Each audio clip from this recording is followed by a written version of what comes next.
In the previous lesson, we have covered agriculture on the eve of independence. Today, we will be doing industry or industrial sector of India on the eve of independence. हम Britishers के time पर या उसके immediately बाद हमारी industry का क्या condition थी. Number 1, decline in the handcraft industry. जो ब्रिटिशर्स थे उन्होंने हमारी हैंडक्राफ्ट इंडस्ट्री को बिल्कुल ही ख़त्म कर दिया था. कैसे ख़त्म किया? उन्होंने लोगों को फोर्स किया. दे फोर्स्ड पीपल कि वो लोग इंडल्ज करें एग्रीकल्चर में. ठीक है. और they followed two fold D industrialisation policy. Deindustrialisation का मतलब होता है, देखो इंडस्ट्रियलाइजेशन का मतलब होता है इंडस्ट्रीज़ और खोलना. तो डी इंडस्ट्रियलाइजेशन का क्या मतलब होगा? इंडस्ट्रीज़ ख़त्म करना. ठीक है. It's opposite of industrialization. तो two fold deindustrialization was followed. कैसे? Number 1, supply of raw material to British industry. Indians जो थे वो सप्लाई करते थे रॉ मटेरियल ब्रिटिश इंडस्ट्री को, और वही ब्रिटिश इंडस्ट्री जब रॉ मटेरियल यहाँ से लेकर जाती थी अपने वहाँ पे ब्रिटेन में, they use to process those goods, that raw material, और गुड्स बनाकर वो इंडिया को ही मार्केट की तरह यूज़ करते थे. वही गुड्स को वो लोग इंडिया में लेकर आते थे और मार्केट की तरह इंडिया को यूज़ करते थे. So two fold D industrialisation policy was followed.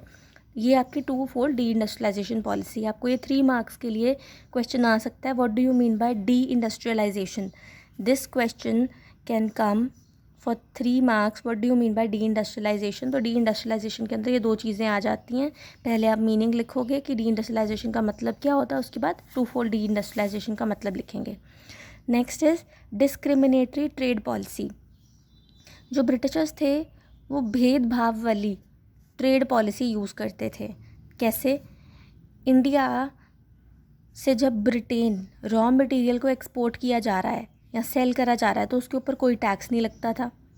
या फिर ब्रिटेन से जब फिनिश्ड गुड्स को इंडिया में इंपोर्ट करा जा रहा है तो भी कोई टैक्स नहीं लगता था. ठीक है. पर अगर इंडिया अपने बनाए हुए फिनिश्ड गुड्स को या ब्रिटेन में भेजना चाहता है या फिर अदर कंट्रीज़ में भेजना चाहता है तो उस पर बहुत हाई टैक्स लगता था.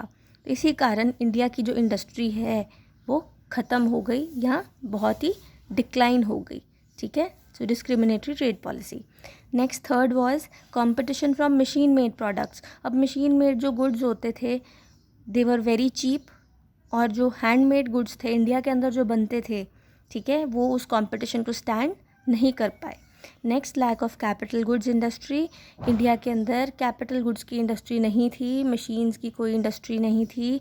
सो इस वजह से टेक्नोलॉजी डेवलप होने ना करके भी हमारी इंडस्ट्री जो है वो बैकवर्ड हो गई. Change in the pattern of demand. अब जब ब्रिटिशर्स आए तो बहुत सारे लोगों ने उनके जो डिमांड का जो पैटर्न है वो बिल्कुल ही बदल गया. उन लोगों को टी शर्ट्स, जीन्स, इस तरह की चीज़ें पहनने का शौक़ हो गया. ठीक है. Then British goods, imported goods use करने का शौक़ हो गया. तो there was change in the demand of people, जिस कारण से इंडियन इंडस्ट्री सफ़र करी उस टाइम पे. नेक्स्ट है नेगेटिव इफ़ेक्ट ऑफ रेलवेज़. अब ब्रिटिशर्स ने और कोई काम अच्छा किया या नहीं किया, पर एक काम बहुत अच्छा किया, वो हमें रेलवेज़ दे गए. ठीक है. अगर रेलवेज़ आज इंडिया में हैं तो इसी वजह से हैं बिकॉज ब्रिटिशर्स ने उनको बनाया, रेलवेज़ को इंडिया में लेकर आए. ठीक है. ट्रैक्स ले ऑन करे. अब देखेंगे इसका नेगेटिव इफ़ेक्ट कैसे था रेलवेज़ का. ठीक है. उस टाइम पे नेगेटिव था. क्यों? बिकॉज जब ब्रिटिशर्स अपने वहाँ से फिनिश्ड गुड्स लेकर आते थे इंडिया के अंदर, ठीक है, तो वो फटाफट रेलवेज़ के हेल्प से उसको जगह जगह पे पहुंचा देते थे. अब मान लेते हैं कि पंजाब का एक इंडस्ट्रियलिस्ट है, उसने कुछ बनाया, ठीक है, तो उसको रेलवेज़ पे अपना सामान ले जाने की इजाज़त नहीं होती थी. उसको किस पे जाना पड़ेगा? उसको बुलोक कार्ट वगैरह पे जाना पड़ेगा. और वहीं जब ब्रिटिशर्स का सामान विद इन 2 या 3 डेज़ या विद इन आवर्स एक जगह पे पहुंच जाएगा, जबकि वही जो इंडियन ट्रेडर है वो धीरे धीरे करके लेके जाएगा. 2 दिन, 10 दिन, 15 दिन, इतना टाइम लगेगा. तो जो रेलवेज़ का इफ़ेक्ट है वो नेगेटिव था उस टाइम पे, उस टाइम के ट्रेडर्स के ऊपर. That's all for today.